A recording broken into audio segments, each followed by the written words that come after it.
That is the exact opposite of what CNN said at the time.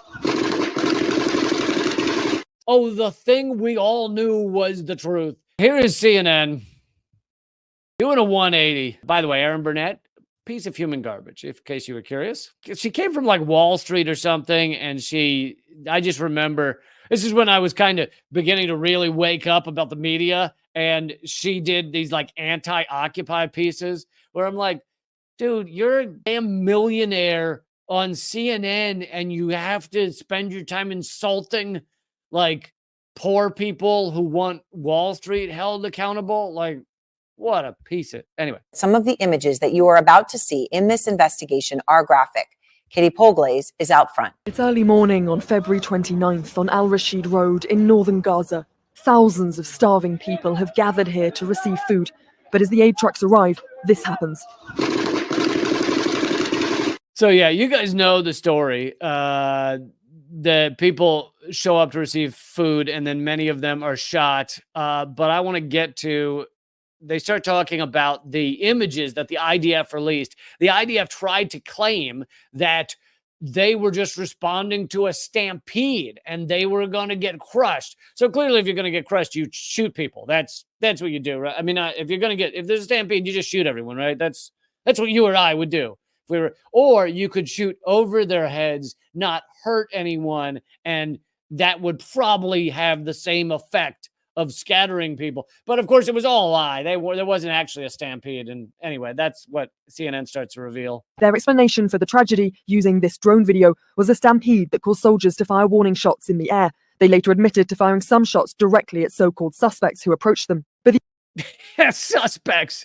This is all people trying to get food, and they're shooting into them, saying they're suspects. The IDF footage is incomplete. It cuts between crowds surrounding the trucks and bodies. So this is a great point, that the IDF releases this footage as if this is straight footage, and yet it's actually, there's time lapse in there where suddenly there's dead people all around. Lying on the ground. Even this reveals they were firing in a densely packed area, likely to cause severe bloodshed. CNN requested the full footage from the IDF, but it was denied. I wonder why it was denied. I wonder why the IDF wouldn't reveal that. So then they also reveal the timeline of the IDF is garbage. The IDF published this timeline saying the trucks arrived at the checkpoint at 4 a.m. They then crossed at 4:29, and only after that did the IDF fire shots at the crowd. Yeah. But in Bilal's video filmed 7 minutes earlier at 4:22 a.m., gunshots ring out. He warns there is a tank. The IDF claimed the convoy was still stationary at the checkpoint at this time. Next, Jihad begins filming.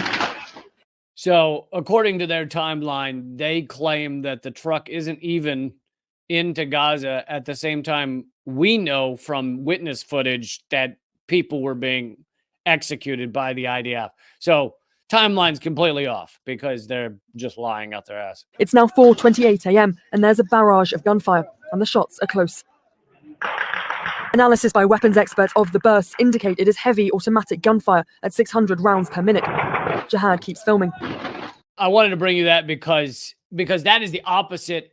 Two things. One is that is the exact opposite of what CNN said at the time. At the time, CNN basically ran cover for, as did all of our mainstream media, ran cover for Israel and said, oh, well, the IDF was doing their best. They're trying to get the aid to people, but there was a stampede and all that absolute trash. And that's what CNN told you. That's what they reported to you. And now, a month or more later, they come back and they go, oh, well, it turns out that what anybody with half a brain said was absolutely true, that the IDF was just murdering people. Oh, what do you know? Oh, the thing we all knew was the truth turns out to be the truth.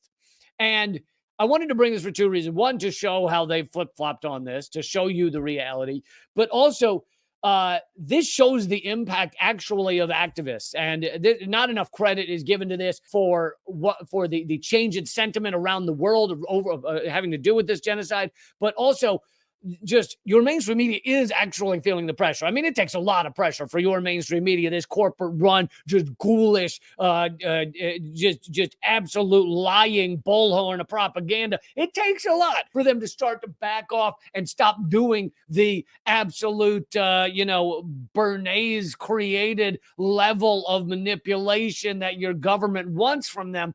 And it kind of only happens because there has been mass activism, hundreds of thousands of people in the street, BDS, schools, people at colleges. There's just been mass activism everywhere. These politicians try and speak. Those who support this genocide, they are getting interrupted. They are having people stand up and fight back in their face, and they have to deal with it. And CNN and guess what? A lot of the lower level, the producers, all the people that work at CNN, they actually have to go home to a family. And if their family starts to go, why does it concern you about what's going on in Gaza? When they start to feel that guilt, I'm not saying they flip a 180 on everything like they have here, but it starts to have an impact. And I don't think for a second you would have seen this story, this 180 by CNN, by other media outlets, if there hadn't been that activism, if there hadn't been that fight, that passion to achieve justice on the Gaza genocide. So to me, this is a moment to celebrate. I know this is too little too late. That's how our mainstream media works. Our mainstream media is king of too little too late. So I know it is, but it is something to see the mainstream media actually turning against the IDF, at least on some of these stories, at least on some of these topics. And I, for one, am excited to see it.